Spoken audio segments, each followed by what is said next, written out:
Today I'm going to talk about a rope that I tie between 2 points and that is freely hanging. So if you have 2 points here, the rope will have a certain shape under the influence of gravity, and that shape is what I'm going to determine today. And the shape is called a catenary. Okay. And how do we get to that shape? We can do that in the following way. If we look at our xy coordinates, and we're going to look at half of the catenary. Catenary is symmetric under the influence of gravity, and this is the lowest point here. And at the lowest point there is tension, T0. Okay? And that is in balance, of course, with tension on the other side at the size of T.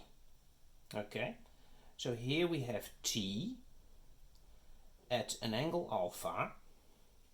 We have our x-axis here, and we have our y-axis here. Okay?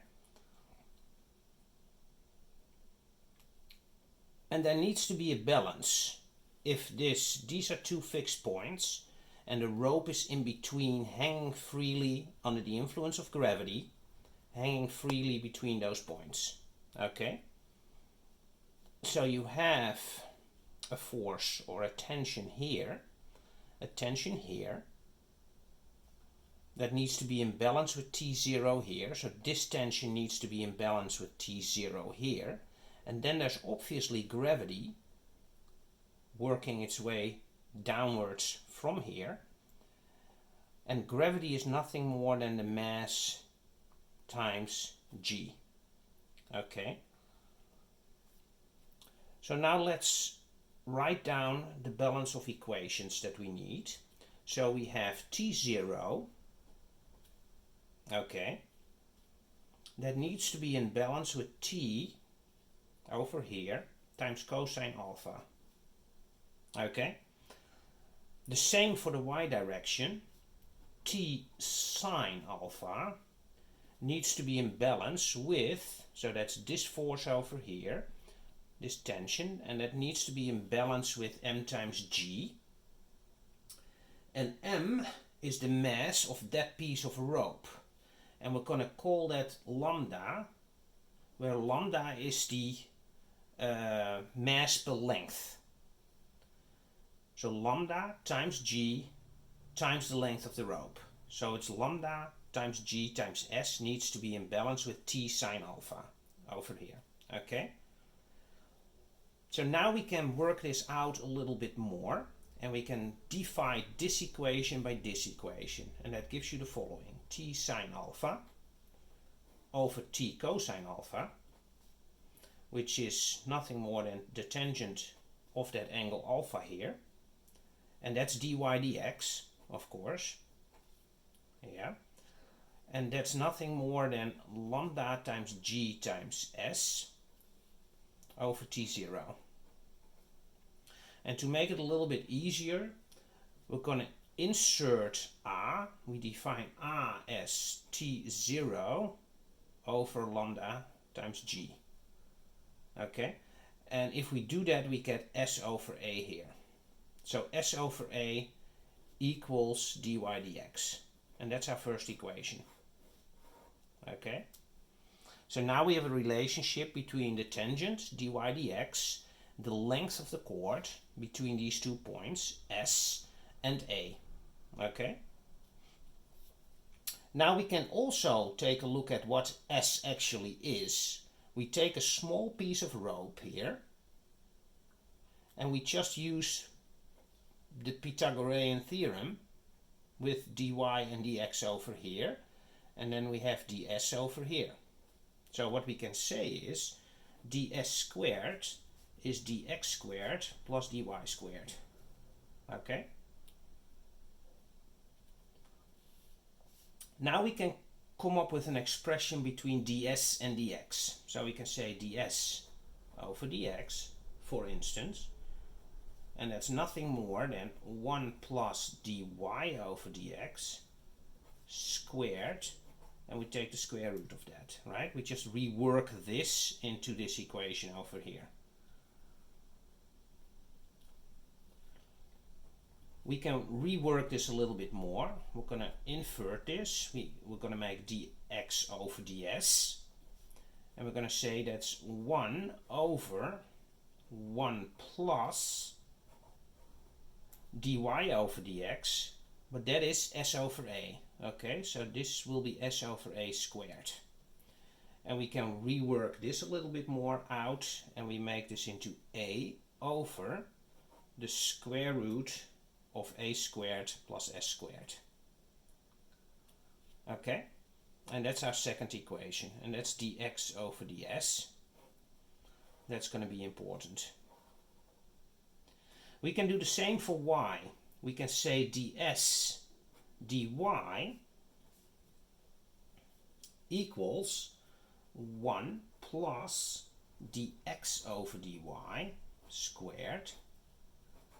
Take the square root of that, okay?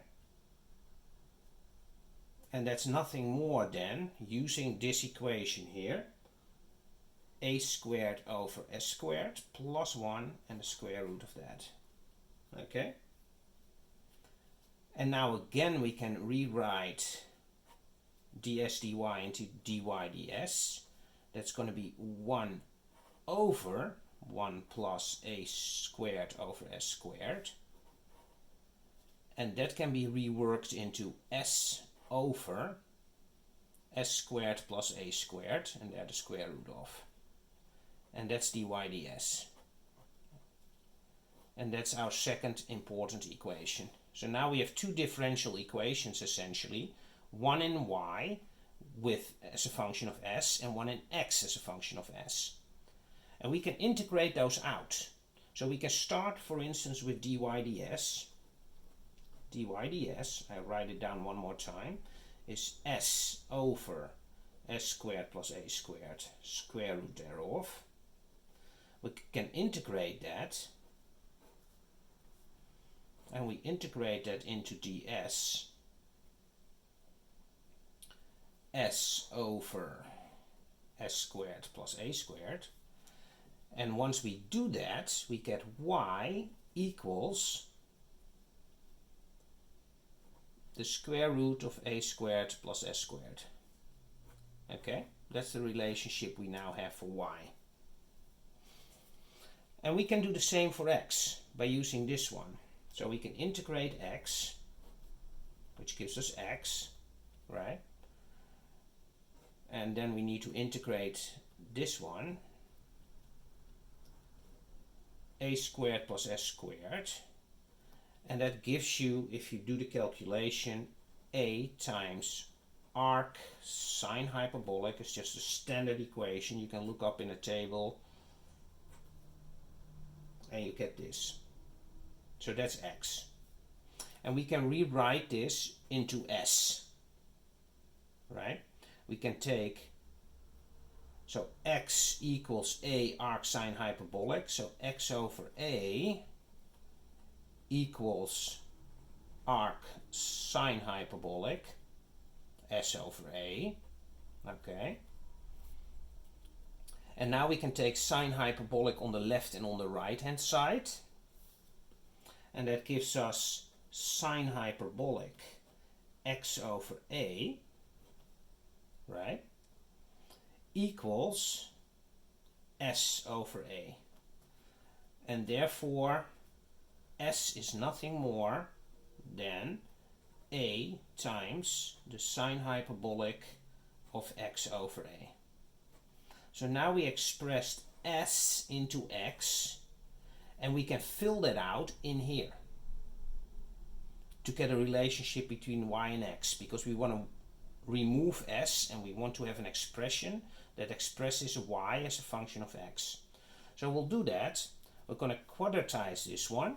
So we're going to say a squared equals, y squared equals a squared plus s squared.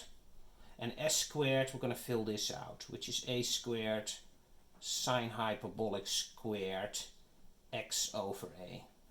Okay? We can rewrite this into y squared equals a squared 1 plus sine hyperbolic squared x over a. And the rules of sine hyperbolic tell us that this is equal to cosine hyperbolic squared x over a. Okay? And therefore, y, we can now take the square root on the left and on the right hand side, equals nothing more than a cosine hyperbolic x over a.